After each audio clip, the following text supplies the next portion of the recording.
Hello दोस्तों, कैसे आप लोग। आज हम देखने वाले हैं कक्षा 9 पहला पाठ, हिंदी का पहला पाठ आराधना का स्वाध्याय का संपूर्ण सॉल्यूशन। तो शुरू हो जाए मेरे साथ। तो आज हम स्वाध्याय के संपूर्ण सॉल्यूशन करने वाले हैं। तो चलो हम बढ़ते हैं पहले प्रश्न की ओर।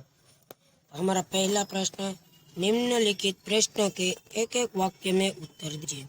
तो पहला जो है प्रश्न वो है, कवि नित्य कैसी आराधना चाहते हैं। तो हम उसका जवाब देखेंगे। तो जवाब, कवि नित्य सत्य, सुंदर और मांगल्य की भावना की आराधना चाहते हैं। हमारा पहला पूर्व खत्म हो गया। अब हम दूसरा देखेंगे, कवि कैसी मनोकामना चाहते हैं। तो चलो उसका जवाब भी देखते हैं। कवि दुखी लोगों दुखों से मुक्त हो ऐसी मनोकामना चाहते हैं। हमारा दूसरा प्रश्न भी खत्म हो गया। बढ़ते तीसरी की ओर। तीसरा, कवि दुर्बलों के रक्षणार्थ कैसी साधना चाहते हैं। तो उसका भी जवाब देखते हैं। कवि दुर्बलों के रक्षणार्थ शक्ति की साधना चाहते हैं। हमारा तीसरा खत्म हो गया। बढ़ते चौथे की ओर। तो हमारा चौथा है, कवि किसकी अभ्यर्थना चाहते हैं, करते हैं, किसकी अभ्यर्थना करते हैं। तो उसका जवाब भी हम देखते हैं। कवि जवाब के अंदर, कवि सबके जीवन में नया प्रकाश आने की अभ्यर्थना करते हैं। हमारा चौथा खत्म भी हो गया। अब बढ़ते पांचवे की ओर। तो पांचवा, कवि कैसी बंधुता की कामना करते हैं। तो हम उसका भी जवाब देख लेते हैं। तो वो है, कवि ऐसी बंधुता की कामना करते हैं जिसमें सब स्वतंत्र होकर भी भाईचारे की भावना से जुड़े हो। तो हमारा पहला प्रश्न खत्म हो गया। बढ़ते दूसरे की ओर। तो प्रश्न 2 है, निम्नलिखित प्रश्न के उत्तर लिखिए। तो पहला प्रश्न है, कवि कैसे मांगल्य की आराधना करते हैं। तो उसमें आएगा, कवि चाहते हैं कि सब लोग सत्य के मार्ग पर चले, सबके मन में सुंदर विचार और सब एक दूसरे के कल्याण की बातें सोचे। इस तरह कवि सबके कल्याण की कामना करते हुए मांगल्य की आराधना करते हैं। बढ़ते दूसरे प्रश्न की ओर। दूसरा प्रश्न हमारा है, कवि के अनुसार किसके दुख दूर होने चाहिए। तो उसका जवाब हम देखते हैं। कवि के अनुसार लोगों के दुख का छुटकारा पाने का उन्हें कोई मार्ग नहीं सुझाता। उन्हें दूसरों की सहानुभूति नहीं मिलती। वे स्वयं अपने दुखों से मुक्त नहीं हो सकते। इससे उपेक्षित और असहाय लोगों के दुख दूर होने चाहिए। हमारा दूसरा प्रश्न खत्म हो गया। अब तीसरा की बढ़ते हैं। तीसरा, कवि की क्या अभ्यर्थना है। तो उसका जवाब देखते हैं। कवि की अभ्यर्थना है कि मनुष्य के जीवन में नया प्रकाश आए, नई चेतना का अनुभव करे, उसके हृदय में सुंदर विचार हो, उसकी सभी आशाएं पूरी हो, वह मनुष्य की पूजा करे, सब लोग वीर बने। हमारा तीसरा प्रश्न भी खत्म हो गया। अब बढ़ते चौथे की ओर। तो हमारा चौथा प्रश्न है, कवि भेदों को नाश करने की बात क्यों करते हैं। तो उसका भी जवाब हम देखेंगे। तो वो है, संसार में उच्च नीच, जाति पाति, अमीर गरीब आदि कई भेद है। इन भेदभावों के कारण मानव समाज के ईर्ष्या है, द्वेष और संघर्ष है। इनके कारण मानव एकता में बंधाई है और हमारा विश्व बंधुत्व का सपना पूरा नहीं होता।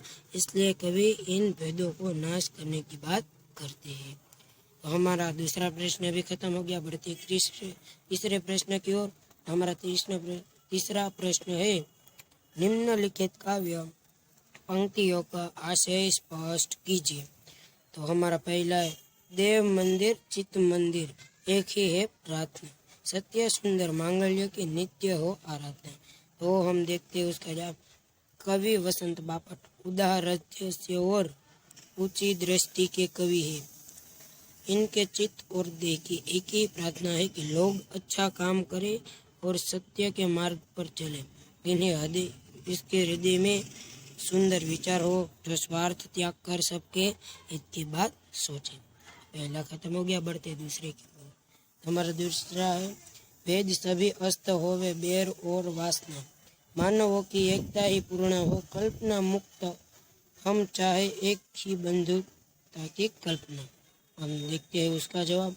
उसका जवाब है, आज दुनिया में जाति भेद, वर्ण भेद, रंग भेद आदि कई भेद बने हुए हैं। ईर्ष्या ईर्ष्या से उच्च नीच का अंतर बना है, इसलिए मानव जाति में एकता नहीं है।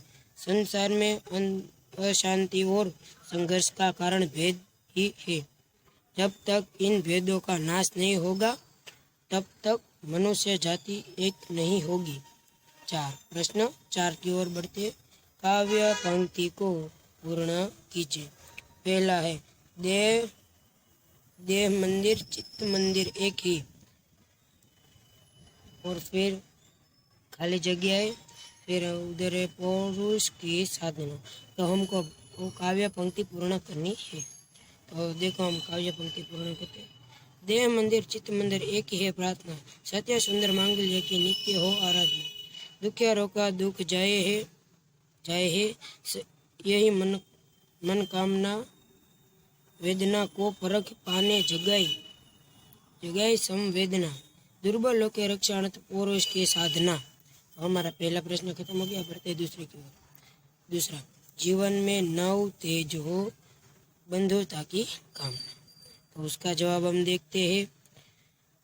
उसका जवाब है, जीवन में नव तेज हो, अंतरंग में भावना, सुंदरता की आस हो, मानवता की हो उपासना, शौर्य पावे धैर्य पावे यही अभ्यर्थना, वेद से ही अस्त होवे वैर और वासना, मानवों की एकता की पूर्ण हो कल्पना, मुक्त हम चाहे एक है बंधुता की कामना। हमारा दूसरा प्रश्न खत्म हो गया, बढ़ते हैं पांचवें प्रश्न की ओर। तो पांचवा प्रश्न है, विरुद्धार्थी शब्द लिखे।